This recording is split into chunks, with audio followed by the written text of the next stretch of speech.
오늘 말씀 열왕기상 18장 16절부터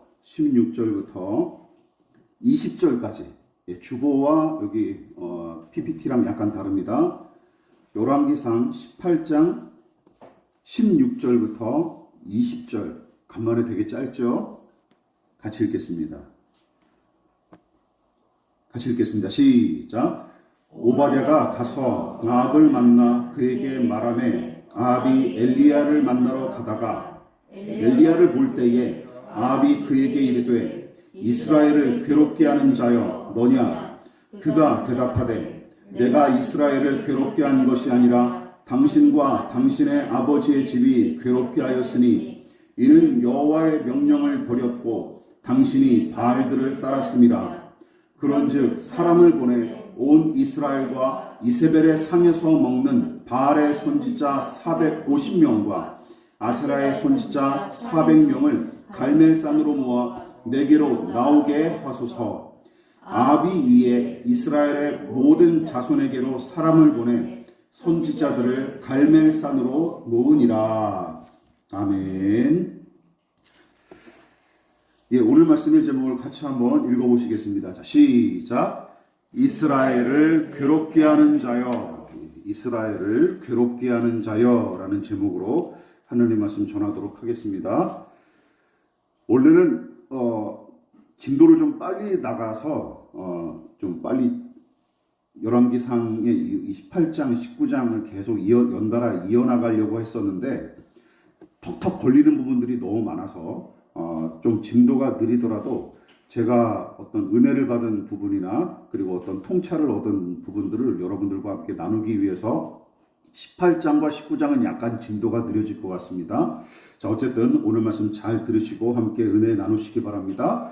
오바댜는 엘리야처럼 아합 앞에서 자신의 신령과 신앙을 용감히 주장한 적이 없었고 왕과 왕비가 저지르는 죄악과 불의에 이의를 제기하거나 정면으로 맞서지도 않았지만 100명의 선지자들을 몰래 굴에 숨기고 계속 음식을 제공하면서 그들이 연명하도록 도왔죠. 그리고 열왕기서의 저자는 그것을 하나님을 경외하는 믿음의 증거로 여겼다라고 우리가 지난 설교를 통해서 살펴봤습니다.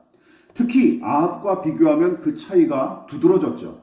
아합은 말과 노새 등과 같은 짐승은 다 잃을까봐 염려했지만 정작 자기보다 더 곤경에 빠진 백성은 언급조차 하지 않습니다. 그러나 아합에 비해 훌륭해 보였던 이 오바댜, 국내 대신 오바댜도 엘리야 앞에서는 그 수준이 여실히 드러났죠. 우선 오바댜는 엘리야처럼 어릴 적부터 하나님을 경외하는 사람이었고 그 믿음 때문에 100명의 선지자들을 굴에 숨기고 돌보는 중이었지만 자칫하면 엘리야 때문에 자기도 다 죽게 됐다며 벌벌 떨고 있는 게 아니었겠습니까? 아합의 손에 죽임당할까봐 염려하고 근심하는 내용이 18장 전반부를 차지하고 있어요. 제 목숨과 안위를 보존하기 위해 신앙을 숨기고 적절하게 현실과 타협한 모습은 오바댜의 한계이자 수준이었고 엘리야와의 결정적인 차이점을 만들었죠. 그러나 이 만남이 아합과 오바댜 그리고 엘리야를 비교하기 위해서 이루어진 것만은 아닙니다. 하나님은 오바댜가 엘리야와의 만남을 통해 자신의 영적인 상태를 직시함으로써 지금의 수준에 안주하지 않고 17장의 엘리야처럼 더 깊고 넓은 믿음의 지경으로 나아가기를 바라셨던 것이죠. 그리고 하나님을 아합보다 더 두려워할 줄 아는 자로 성장하게끔 엘리야와의 만남을 허락하신 것입니다. 엘리야 편에서도 마찬가지예요. 하나님을 경외하는 이 오바댜와의 만남을 통해 저 혼자 아합의 세력과 싸우는 것이 아니라 같은 믿음으로 기도하는 사람들이 있다는 사실을 깨닫고 용기를 내도록 격려하기 위해 그와의 만남을 허락하신 것이죠. 자, 어쨌든 엘리야는 하나님께서 명령하신 대로 이 사르밧을 떠나 사마리아로 향했고 마침내 국내 대신 오바댜를 통해 아합과 만나 서로를 향해 손가락질을 해대는 등의 단판을 지은 뒤 18장 후반부에 가면 바알과 아세라 선지자 850명을 상대로 영적 대결을 벌이기에 이릅니다. 이 이야기가 굉장히 유명하고 또 흥미진진하죠. 그러나 영적 대결에 관한 본격적인 이야기는 다음으로 미루고 오늘과 다음 주일은 당시의 종교적인 타락상과 영적 혼란이 어떤 양상으로 나타났는지, 그리고 엘리야가 영적 대결을 제안한 일이 과연 하나님의 권능과 영광을 드러내기 위한 목적뿐이었는지, 그거 아니면 하나님의 뜻과 무관하게 개인의 야심이 어느 정도 개입한 것은 아닌지, 그런 부분에 대해서 우리가 함께 살펴볼 예정입니다. 자, 우선 오늘은 엘리야와 아합이 만나 담판을 벌인 일을 통해 아합과 북이스라엘 백성의 불의한 행각은 물론이고 그들의 종교에 만연한 부조리와 폐해에 관해서 우리가 먼저 살펴보도록 하겠습니다. 자, 오늘 본문이 첫 번째 보여주는 것이 이것입니다. 같이 한번 읽어볼까요? 시작. 피해자와 가해자가 뒤바뀐 북이스라엘. 아합 왕은 국내 대신 오바댜의 안내를 받아서 3년 반 만에 다시 엘리야와 조우합니다. 17장의 이야기를 기억하십니까? 아합은 아버지 오므리의 뒤를 이어서 북이스라엘의 왕위를 차지한 뒤 시돈의 왕인 엣바알의 딸 이세벨을 왕비로 맞이했고 그녀와 함께 이방신 숭배 정책을 부추기며 기고만장했었는데 불쾌하게도 뜬금없이 나타난 선지자 하나가 여호와의 이름을 내세워 뭐라고 얘기했어요? 수년 동안 비 한 방울 내리지 않을 겁니다 하고 선포한 뒤에 이 작자가 후련히 사라지는 게 아니겠습니까? 그런데 선지자가 말한 대로 그때부터 가뭄이 시작됐고 그 후로 별짓을 다 했어도 아무런 소용이 없었어요. 게다가 오랜 가뭄과 기근으로 말미암은 피해가 일반 백성은 이미 그 직격탄을 맞았고 이제는 왕실까지 그 영향이 미치는 바람에 아합 왕까지 직접 나서서 먹을 물과 그리고 짐승을 먹일 초지를 직접 찾아다니기 시작했던 것이죠. 그런데 그때 이 선지자가 아합 앞에 다시 나타난 것입니다. 이쯤에서 생각해 보십시오.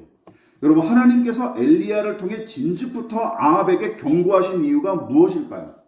물론 아합의 불신앙과 불의를 정죄하고 심판하기 위해서죠.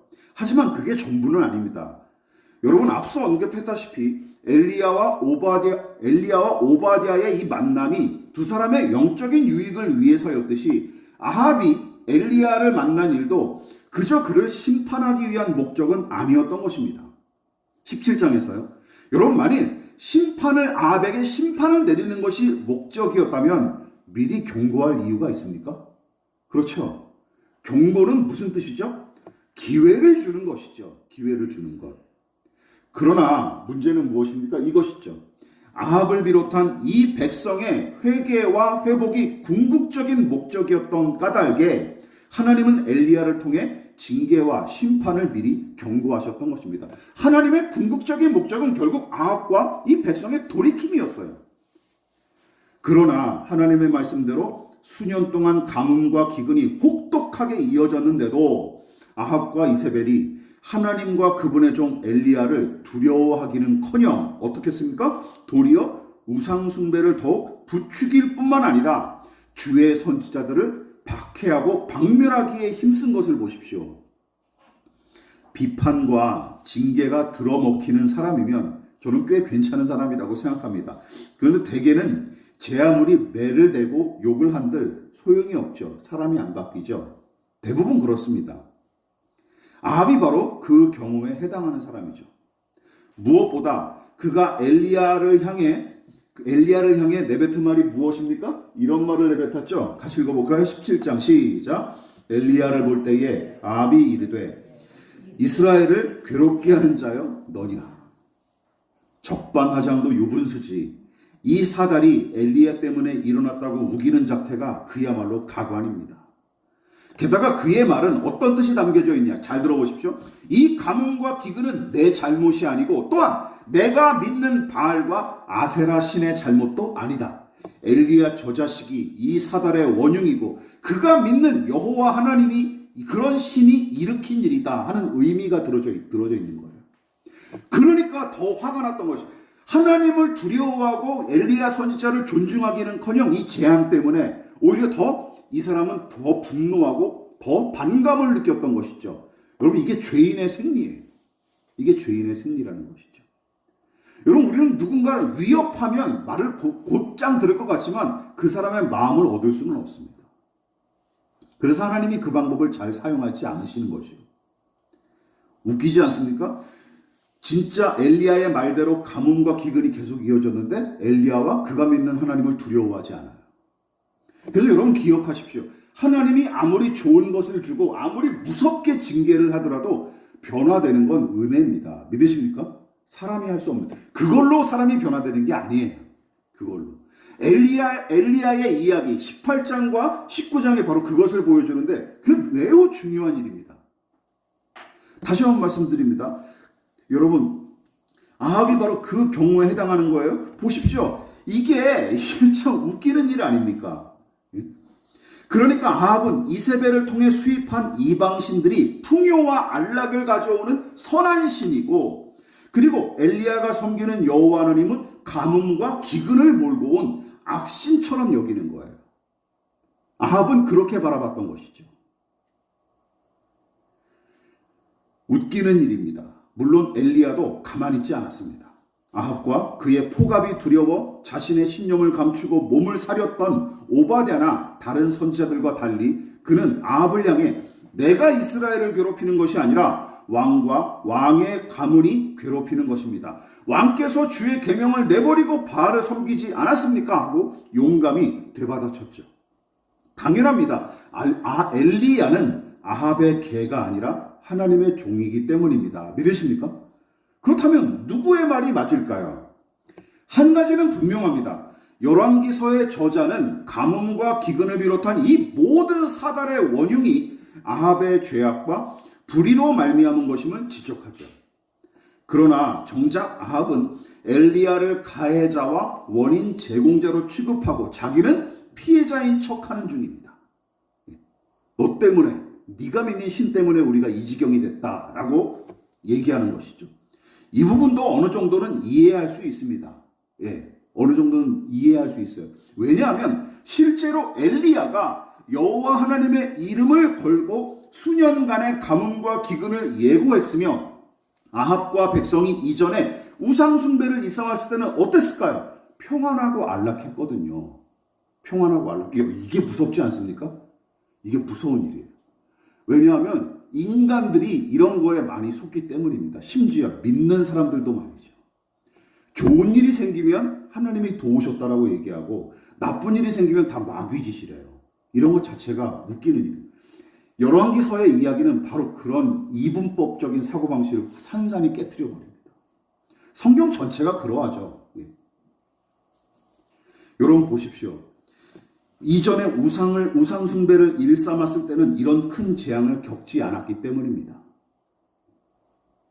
그러나 이것은 단지 겉으로 드러난 인과관계에 불과할 뿐 실제로는 아합과 이 백성의 죄악과 불의가 이 재앙의 원인이자 원흉이었기에 엘리야를 탓하면 안 되고 더 나아가 하나님께 책임을 전가하며 분노하는 것 자체가 말이 안 되는 것이죠.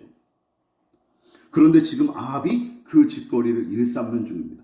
표면적으로 드러난 인과관계만 단순히 보고 그냥 하나님 때문에 우리가 재앙을 받았고 오히려 이방신을 섬길 때는 우리가 풍요롭고 안락했다라고 얘기하고 있는 것이죠. 여러분 기억하십시오. 이처럼 한 사람의 생각과 양심이 죄와 탐심에 잠식되면 자신의 허물과 불의는 간과하게 되고 타인과 환경과 하나님을 탓하기 일쑤예요. 불행이 닥치면. 그들은 정의와 공의, 선함과 거룩함 따위에 관심이 없습니다. 그리고 하나님과 어떤 관계에 있고 그분의 뜻이 어디에 있는지 전혀 염두에 두지 않을 뿐더러 오로지 물질적인 풍요와 안전을 가장 중요하게 여기고 그것을 확보하기 위해 안다라는 것이 인생의 전부죠. 인생의 전부죠. 그래서 풍요와 안락이 확보된 상태가 그들 나름의 선이고 정의인 셈입니다. 정의. 그게 정의예요. 내 삶이 평안하고 안락한 게 정의고 그게 바로 선함이라는 것이죠. 그래서 17장에 등장하는 사라밧의 미망이는 물론이고 하나님을 경외하는 오바댜조차도 엘리야와 만난 뒤에 고난을 당하자 아합과 비슷하게 반응했던 것을 여러분 떠올려 보십시오. 뭐라고 얘기했었습니까? 이렇게 두 번씩이나 얘기했죠. 17장 18절 제가 읽어보겠습니다. 여인이 엘리야에게 이르되 하나님의 사람이여 당신이 나와 더불어 무슨 상관이 있기에 내 죄를 생각하게 하고 또 내 아들을 죽게 하려고 내게 오셨나이까. 사르밧의 미망인이 엘리야에게 아들을 잃고 한 말이에요. 당신 때문에 내 아들이 죽었어 라고 얘기하는 것이죠. 18장 9절에 오바댜가 무슨 얘기를 합니까? 같이 읽어볼게요. 시작. 내가 무슨 죄를 범하였기에 당신이 당신의 종을 아합의 손에 넘겨 죽이게 하려 하시나이까. 기근으로 먹을 것이 없어 아들과 함께 죽으려던 여자는 엘리야의 방문과 그가 일으킨 기적을 통해 다시 살아갈 힘을 얻었지만 병든 아들의 죽음은 또다시 그녀를 주저앉게 했는데 급기야 엘리야가 이 비극의 원흉인 것처럼 한탄하고 분노하기에 이릅니다. 오바댜도 마찬가지죠. 엘리야가 그에게 내가 여기 있다고 아합에게 전하시오 하고 그에게 부탁했더니 그는 하나님을 경외하는 사람인데도 뭐라고 얘기하는 거예요? 나를 아합의 손에 죽게 할 작정이십니까? 하고 발끈하는 거예요. 그러나 두 사람이 엘리야에게 쏟아부는 원망과 분노는 원래대로라면 누구에게 향해야 마땅한 거예요? 아합과 이세벨에게 향해야 마땅한 것이죠. 그렇지 않습니까? 가해자는 따로, 정작 실제적인 가해자는 따로 있는데 엉뚱한 사람에게 그 책임을 전가하고 있는 거예요. 물론 엘리야도 아이의 시신을 끌어안고 뭐라고 기도했습니까? 하나님, 어찌하여 제가 여기 있을 때 이 집에 재앙을 내리시고 아이의 생명을 거두어 가십니까? 하며 실망하고 탄식했지만 그는 오바댜나 사르밧의 미망인과 다르게 어떤 믿음이 있었던 거예요? 인생의 생사화복이 다 주님의 손안에 있는 줄로 믿었고 어떤 처지에서도 하나님은 반드시 선하게 이끄실 거로 끝까지 신뢰했기에 그는 힘쓰고 애써 더욱 간절히 기도했던 것입니다. 그게 사르밧 미망인과 오바댜와 엘리야의 가장 큰 차이점이죠. 아합이 왕의 권위를 등에 업고 위협하며 비난했을 때도 엘리야는 눈 하나 깜빡하지 않고 왕이 하나님의 심판을 자초한 원흉임을 지적했습니다. 여러분, 이것이 오늘 본문의 내용이에요. 문제는 무엇입니까? 고난이 우리가 문제죠. 고난이 닥치고 고통을 당할 때마다 선과 악, 참과 거짓, 정의와 불의를 제대로 인지하고 분별하는 이들이 소수에 불과하다는 것이죠. 오늘 본문처럼. 그렇지만 사르밧의 미망인과 오바댜와 아합처럼 엉뚱한 것을 탓하며 그렇게 핑계를 대는 사람들이 오히려 허다한 게 우리 자신의 모습이고 우리를 둘러싼 신앙의 현실이라는 것이죠.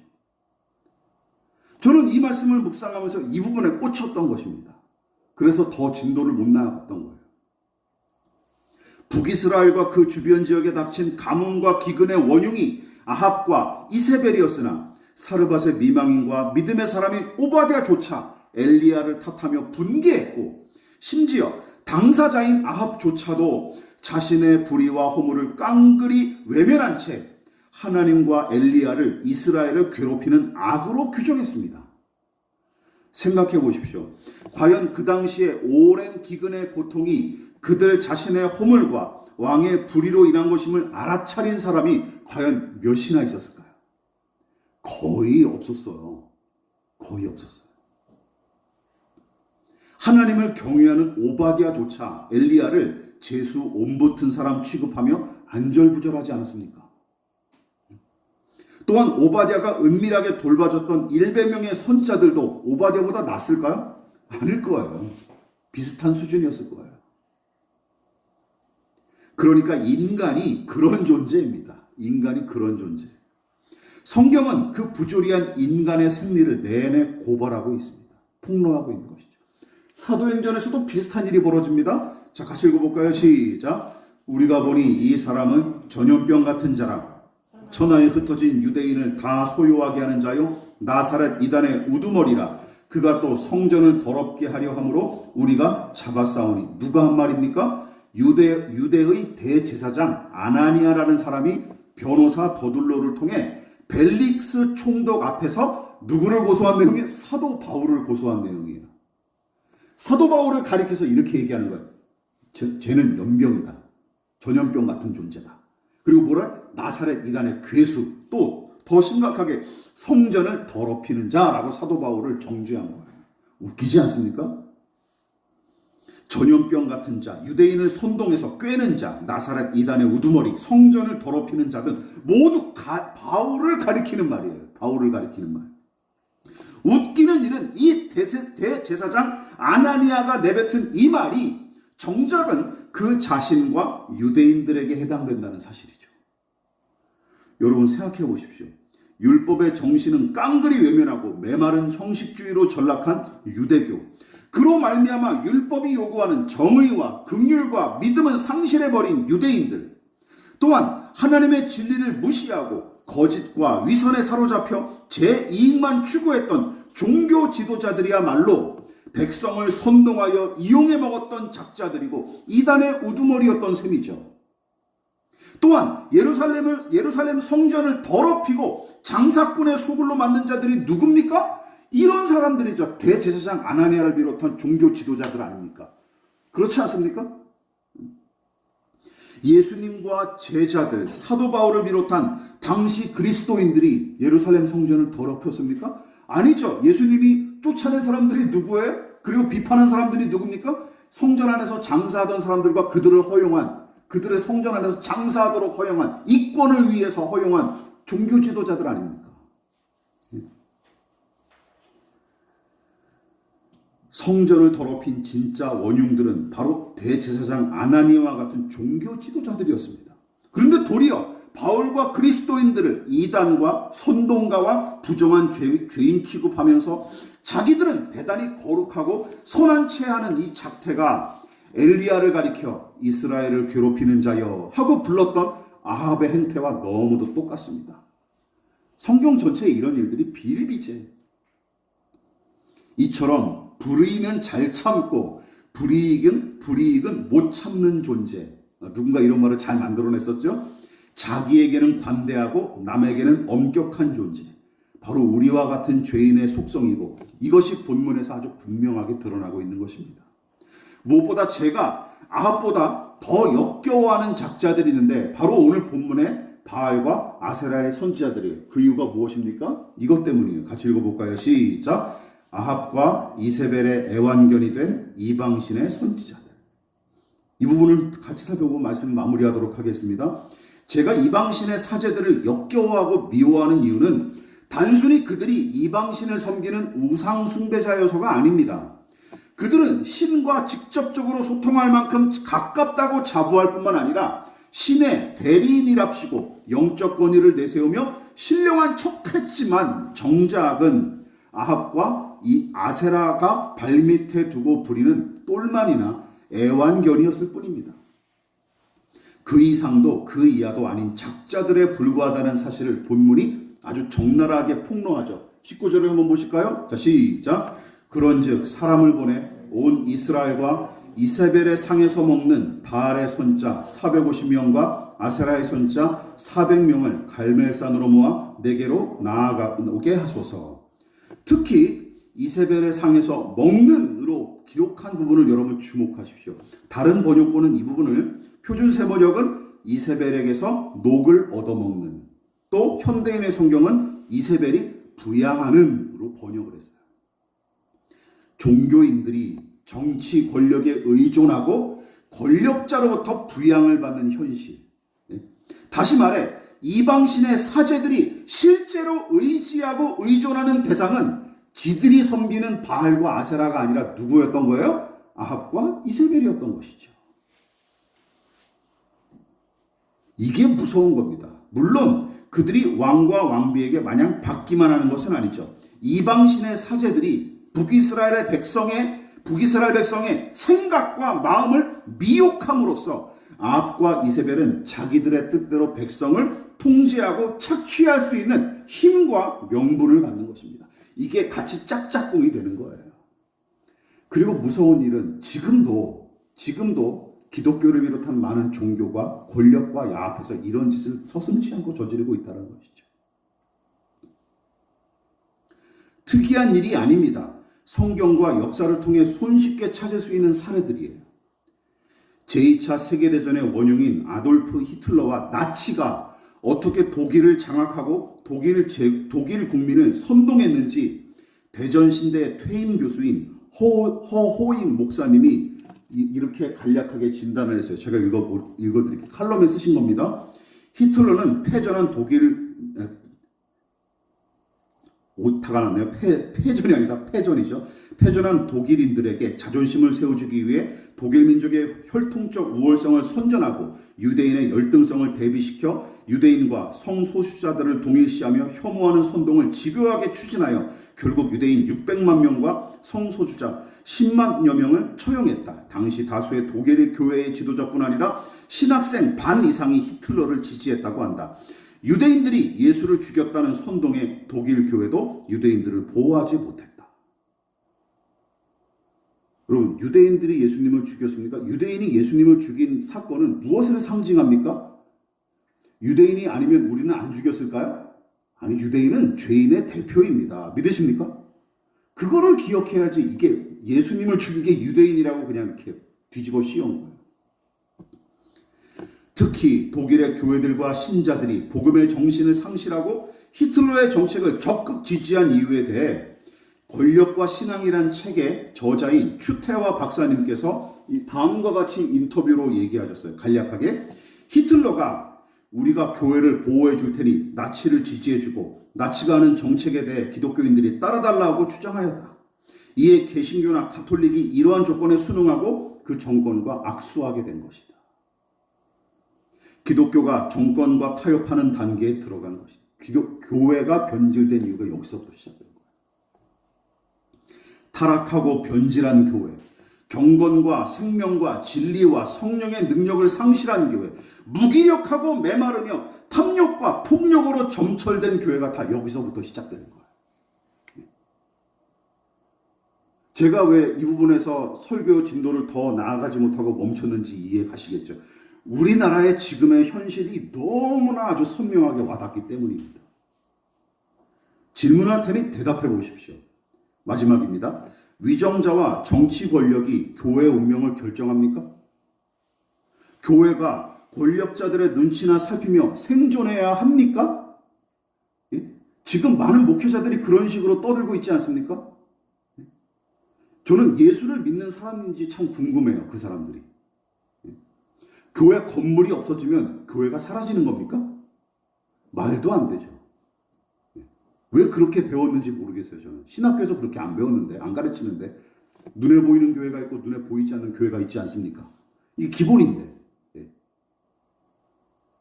물론 정치는 국가를 경영하는 데 있어서 매우 중요한 활동이고 앞장서서 그 일을 감당하는 위정자들은 존중받아야 마땅하지만 여러분, 정치와 권력자들이 우리를 구원하지 못합니다. 믿으십니까?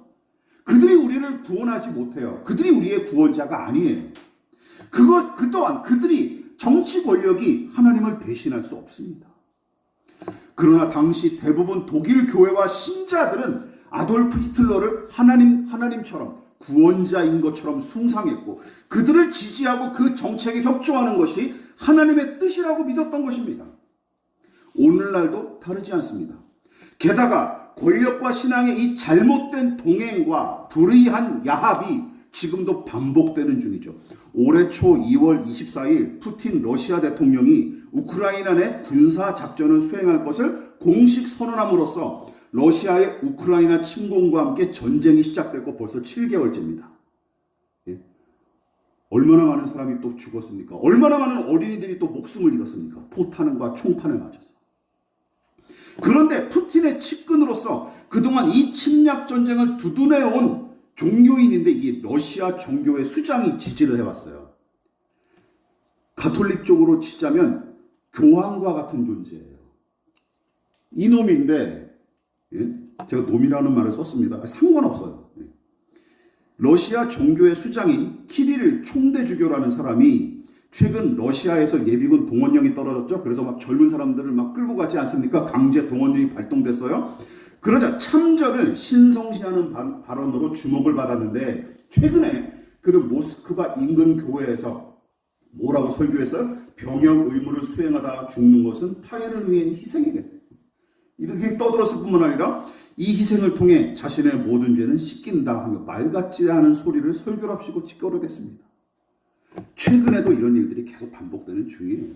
종교가 권력의 개노릇을 할 때 어떤 일이 벌어져, 권력의 시녀 노릇을 할 때 이런 발언, 이런 짓들을 서슴지 않고 하는 거예요. 이게 예수 믿는 종교입니까? 교회와 신자가 힘을 가진 자들의 시녀로 자처하여 납작 엎드리기 일쑤였고, 아예 교회의 부흥과 하나님 나라 확장이란 명분을 앞세워서 세상의 권력을 차지하고 사람들 위해 군림하기 위해 안다라는 작태가 지금까지도 계속 이어진 것을 보십시오. 그런 교회와 신자들은 누군가 불법과 불의를 일삼는 사역자와 교단을 향해 이의를 제기하거나 비판을 가하면 뭐라고 얘기하는 거예요? 아합과 똑같죠. 하나님이 세우신 주의 종과 거룩한 총회를 무너뜨리는 시도다. 하나님 나라와 교회를 괴롭히는 자들, 분열을 바라는 마귀 새끼들이다 하고 아합과 같은 수법을 지금까지도 잘 활용하는 것입니다. 여지없어요. 저는 그래서 놀랍지도 않습니다. 예장 총회가 지난 주간에 총회를 벌였는데 아직도 전광훈은 말 실수였다. 괜찮은 목회자인데 말 실수한 거다라는 유야무역 넘어가고 있어요. 저는 더 이상 이제 그런 기존 세력들에게 희망을 걸지 않고 있습니다. 빨리 사라져줬으면 좋겠습니다. 솔직한 심정으로. 물론 젊은 사람들이라고 희망이냐? 그렇지 않습니다. 그렇지 않습니다. 하나님만 소망할 뿐입니다. 안중근 의사의 마지막 1년을 다룬 국내 창작 뮤지컬 중 유명한 게 영웅이라는 뮤지컬이 있죠. 가장 사랑받는 노래 중에 하나가 누가 죄인인가 하는 노래입니다. 그렇습니다. 질문해 보십시오. 누가 진짜 죄인일까요? 그리고 정말 단죄를 받아야 할 사람들은 누구일까요? 여러분, 자금의 한국교회는 어떻습니까? 제가 늘상 얘기하지만 괜찮다고 생각하십니까? 그럼 여러분 분별력이 떨어지시는 거예요. 괜찮지 않습니다. 망한 지 이미 오래입니다. 교인 수가 통계가 나왔어요. 어제 제가 확인했는데 통계가 나왔는데 3분의 1로 줄었습니다. 그리고 10년 뒤면 거의 인구의 4% 정도로 떨어질 거다 예상하고 있습니다. 저는 잘 됐다고 생각합니다. 정신 차려야죠. 그 전까지 정신 못 차릴 거예요. 괜찮다고 생각할 거예요. 더 망하고 더 무너져야 된다고 저는 생각합니다. 그리고 여러분들에게 마지막으로 질문 드립니다. 당신은 누구를 의지하는 사람입니까? 당신이 진짜로 바라고 기대하는 것은 무엇입니까? 이 신앙을 통해서. 저와 여러분이 이 질문에 대해 깊이 고민하고 기도하는 한 주가 되기를 부탁을 드리겠습니다. 그리고 우리가 처한 현실을 직시하기를 진심으로 축원을 드리겠습니다.